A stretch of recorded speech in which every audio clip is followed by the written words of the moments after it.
Oh look! Oh look! We're live. Just this camera up a little bit. Get some of my lolly.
Zach, can you hear me now?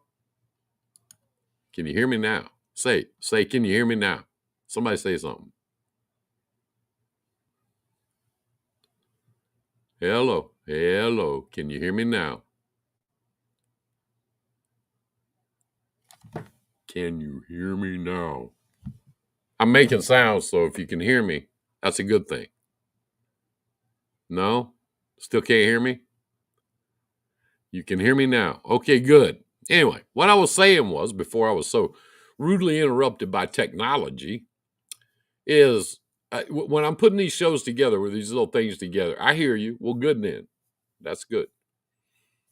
Because I don't know sign language. I've tried, but I don't know it. I'm stuffed. I bet you are. Big chicken eating, two chicken eating. I think about the things you guys do. You know, when I'm putting these little shows together and getting together ideas and information and stuff like that, I think about the people in this group, you know, and the things that we do as you know, when we talk on the phone and when we uh you know, talk back and forth and have different problems and stuff like that. You know, I think about a lot of that and where, you know, you are and realizing that when I do these things, I'm talking to people that have been in the business 30 years and I'm talking to people that have been in the business 6 months or a year. So I try to keep it, you know, kind of sort of somewhere in the middle all the time, you know, all the time playing off uh, uh, of what I learned, which is about all you can really go on. And so, you know, I kind of wanted to say that thanks to everybody and for all the ideas and information, because without that, you know, we don't have anything. And kind of get into more of you know, more of a community, more of an exchange of ideas and stuff like that. That's what. If you guys click on that little gizmo that says Eva Mux, if you click on that, then I can know who you are in the comments. Most of you, I know Michelle and a couple of you that I know who you are, but some of you I don't. So if you click on that, it would be helpful. My talks with you are priceless. Same here. Same here. It works both ways. It's a dialogue. It's a back and forth thing.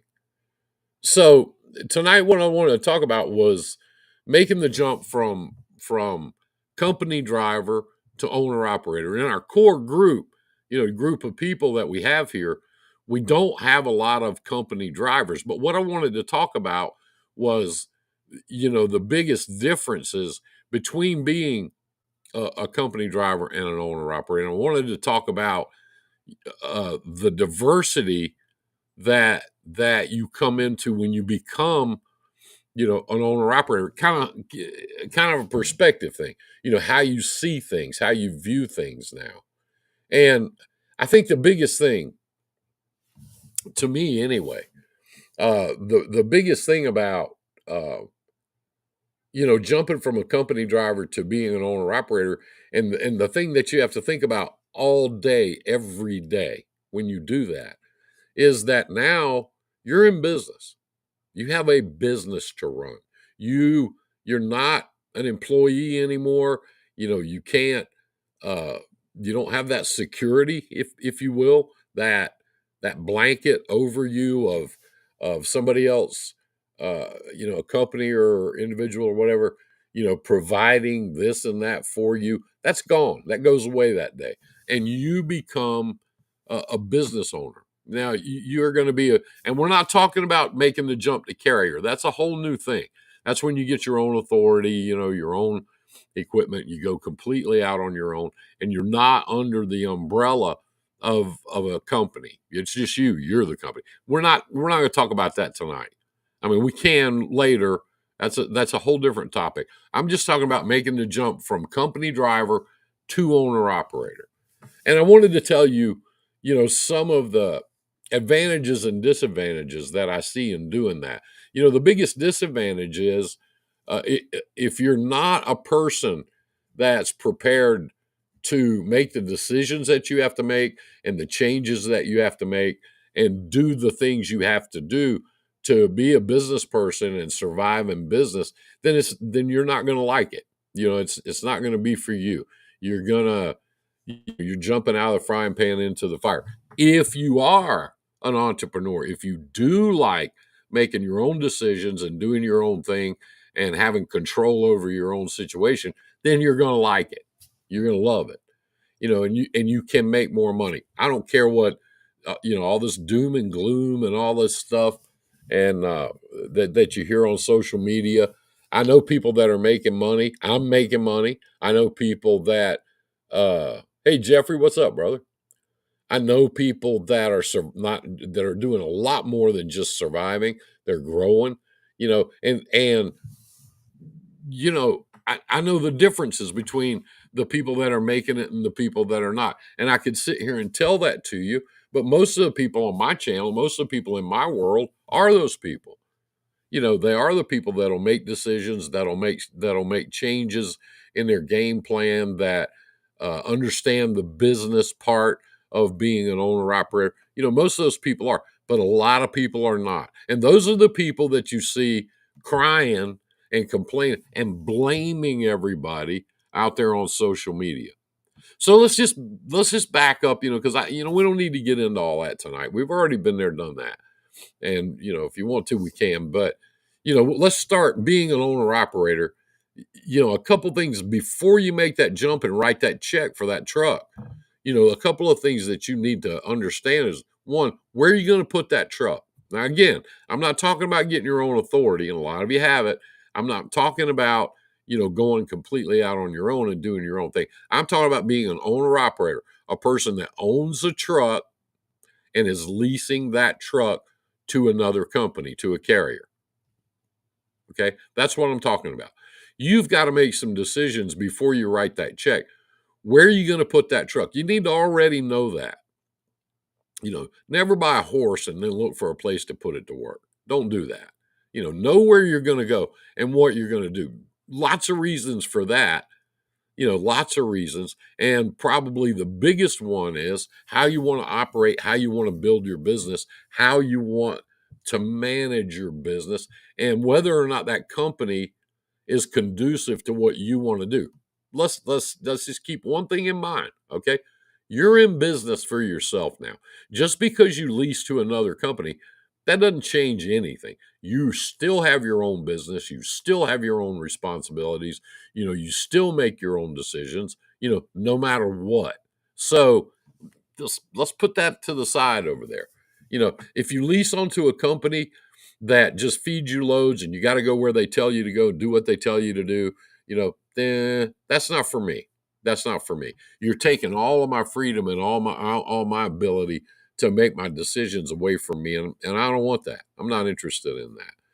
Because going into the thing, I know what kind of work I want to do. I know pretty much where I want to run and where I don't want to run. I know what kind of freight I want to haul, and I know how much money I need to make at the end of the week, end of the month, end of the quarter, end of the year.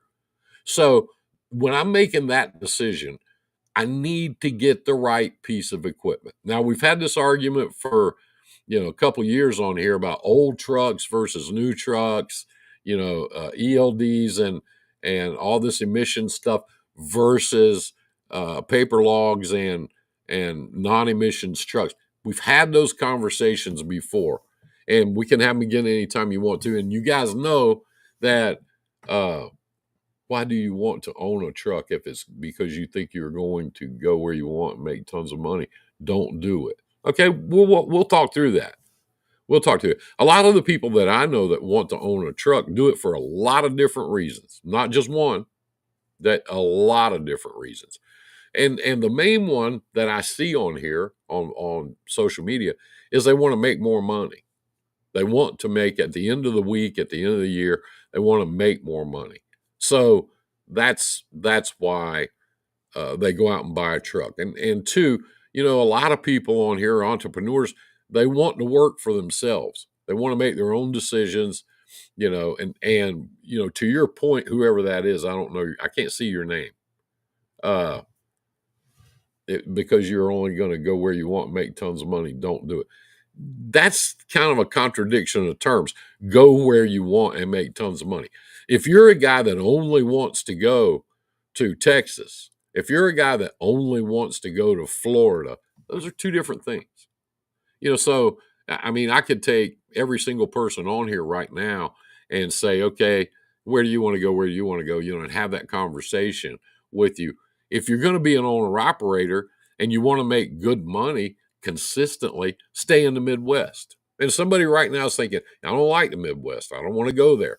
It's cold in the wintertime. I don't want to go there. I live over here and I don't want to go to the Midwest all the time. What I'm telling you is that's where the most active freight lanes are. That's where the rates are higher, okay, in the Midwest. So if you want to go to the Midwest, in and out of the Midwest from where you live, something like that, you'll benefit yourself. The one thing that I see the people that are growing and making money, the one thing that they do is they get into a lane and stay there. They find a spot, they get into a lane, and they stay there. Here's why they do that. It's good freight going out and it's good freight coming back. You get more home time. You know where your fuel stops are. You know where you can sleep. You know where you can get a repair done on your truck if you need to. Hey, Elizabeth Dion, how are you, darling? She always tells me good night every night. She might not think she is. She might think she's telling, the whole Facebook universe. She's not. She's telling me. And before you jump to any conclusions, I know her husband. He's a friend of mine. I don't know if she tells him good night or not. She tells me. Anyway, back to where we were. They get in a lane and they stay there for a whole host of different reasons. And I was on a show with another guy the other night, and I said that.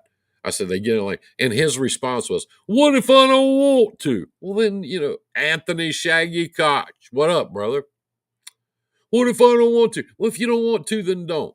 For years, he doesn't have it right now, but I'm going to. For years, Shaggy broke this down for people, and he had a map behind him on his wall. And every time he went live, you could see that map. And he mapped out, and he called the places with good freight home, and he had a word for every other place, you know. And that's something you got to think about if you're going to be an owner operator. Can you stay in those freight lanes and make the most money? Can you do that? You're going to have the right piece of equipment, the right truck, to haul the freight that you want to haul. That's critical. That's just critically important. It doesn't matter if it's an older truck or a newer truck. It's got to be the right truck. Okay. And you can get the right truck in an old truck, or you can get the right truck, in a newer truck. It's up to you. Me personally, and let me explain it real quick while we're all here. Me personally, I don't like the new trucks, and I'll tell you why. I don't like all that emission stuff. They're motor killers, and they turn, what could ordinarily be a 1,000,000-mile motor into a 500,000-mile motor. That's why you see all these big companies putting them up for sale, sticking them on the market with 500,000 miles on them. That's when they start having problems. And to smaller guys like me, that's when those trucks become available. It's when they start to have problems. So I don't want that. I don't want all that crap on my truck. And there are still laws out there, for now, that you can drive a pre 2000 truck, or for emissions pre 2005 or 6. You can still drive those trucks legally without the emissions on them. And yes, contrary to what people tell you, yes, you can go to New York. Yes, you can go to California. Yes, you can. So we'll get into that another time anyway. But I see these guys, hey, buy an old truck. You can't go to California no more. Yes, you can.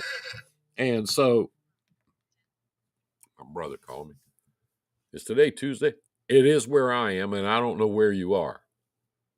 I know. Frank, how about Trucking Guru? What's that?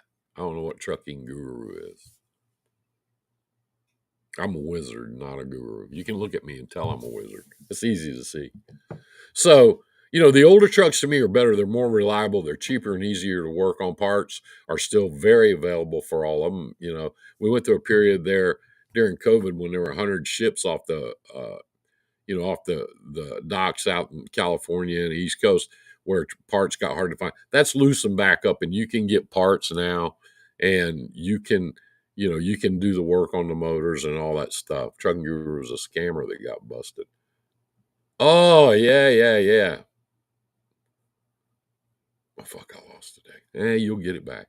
I didn't leave anything in California that I wanted to go back and get. I didn't either. And I used to love to run out there. I did.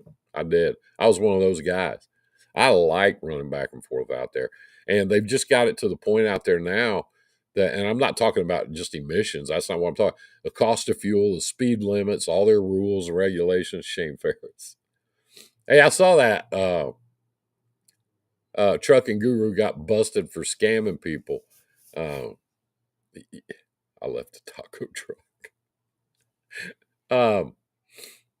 Yeah, I saw that. I put that on my page that she was a scammer. She got busted for scamming people. Michelle says, I love running California. I know.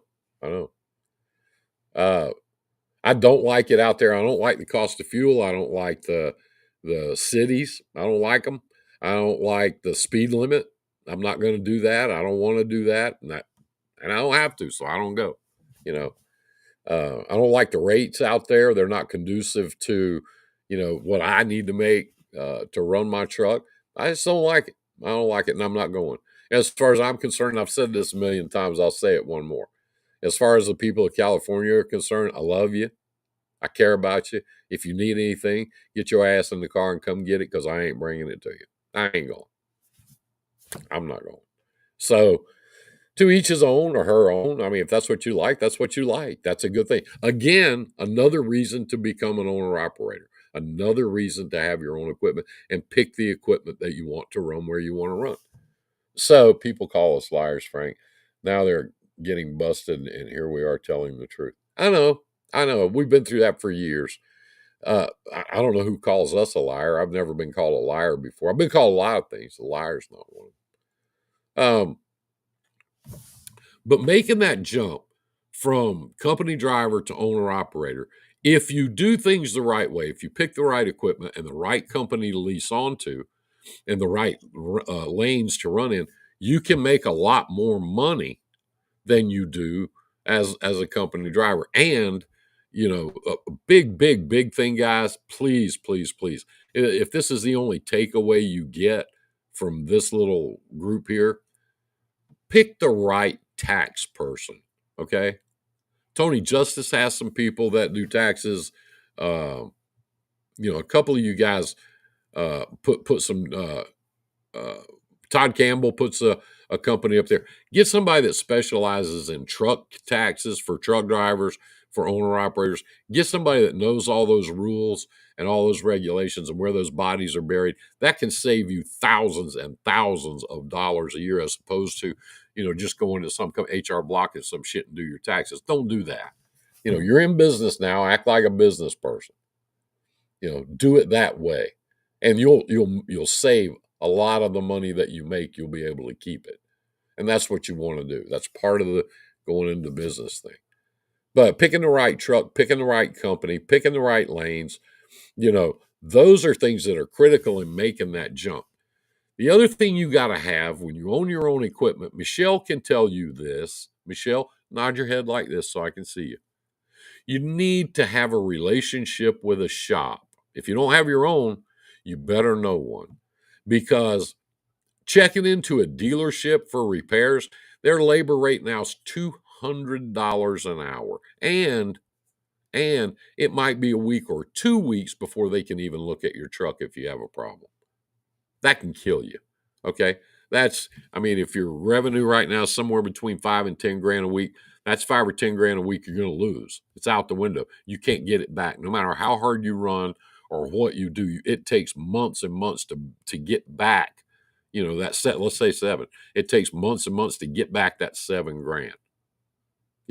So get a good relationship with a shop, an independent shop that knows what they're doing, that can repair your truck, that when you pull in there, they will work on your truck.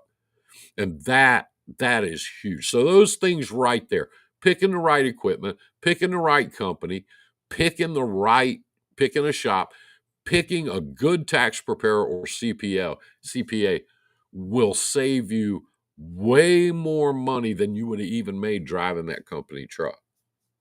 A lot more.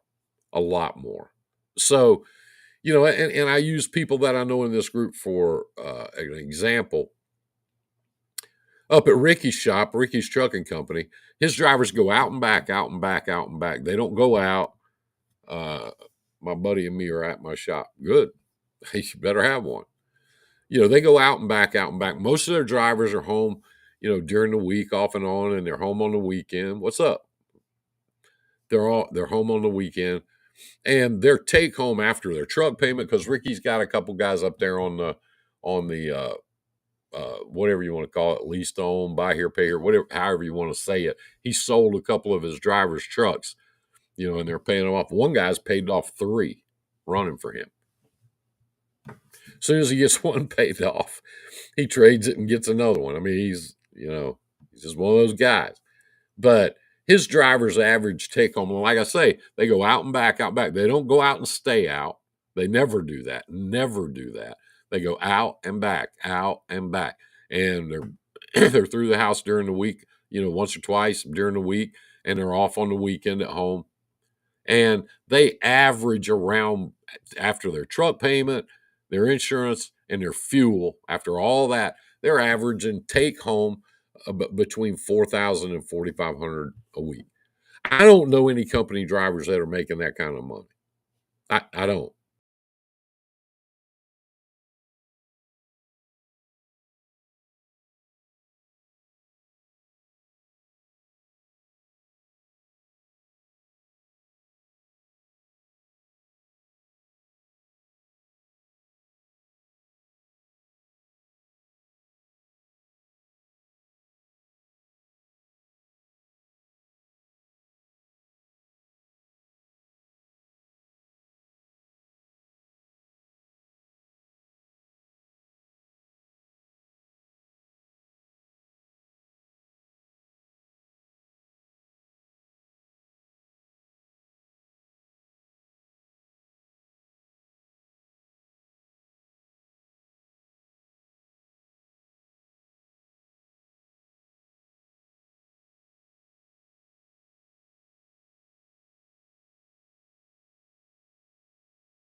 Lost my internet. Maybe I'm back now. I hope I'm back now. We will see. I switched internet. Uh, I switched internet while we were.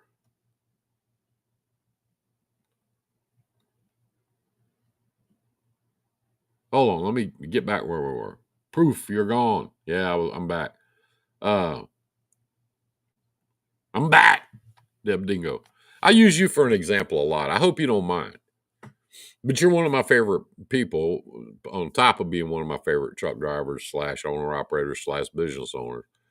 Uh, where was I before the internet cut me out? Uh, anyway, uh, if you make those decisions right on the front end, the right truck, the right company, the right freight, I'm back. If you make those decisions on the front end, okay, you'll save yourself a lot of money and you'll get the great privilege, in my opinion, okay, of driving the truck that you like. You can fix it up however you want it to. You can get it to run however you want it to. You can fix the interior. And if you guys have ever seen Jess Graham's truck, I don't know if she's on here or not tonight because I can't see names all of a sudden. But she has gutted her entire interior, and it's like an apartment now. So you can fix your truck up the way you want it to. You can be comfortable. Ricky's driver wages, yeah. Ricky's drivers make between $400 and $4,500 a week take home after the truck payment, after the fuel and their expenses. They're still making between $400 and $4,500 a week take home. That's pretty good. That's a pretty damn good rate of pay. And Ricky's deal, I want to say, I could be wrong, 75-25, but he provides the trailer and the insurance for free. So that's pretty good. They keep you loaded, they keep you moving. So he's got, he earns his 25% and then some. And he pays everybody every Friday. So everybody's happy. Small company, small world. Ricky's got a shop, a big shop, and he can do anything in that shop. Anything. Rebuild motors, change motors. I mean, you name it, Ricky can do it. That's a huge, huge advantage. So when I tell you that his drivers are making $4 to $45 a week, they can also pull in his shop, get their truck fixed just like that, and pay, compared to the dealerships, way less than half of what it would cost them to get it done, somewhere else. So they go back to earning revenue to money, to making money.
I don't know if we're on here or not. I can't tell. I'm having trouble with the internet, guys. I've been having a lot of trouble this week. I don't know why all of a sudden, because I never have trouble uh, here at the ranch, but I'm having trouble with the internet. It's killing me. It's driving me wild. It's making me crazy.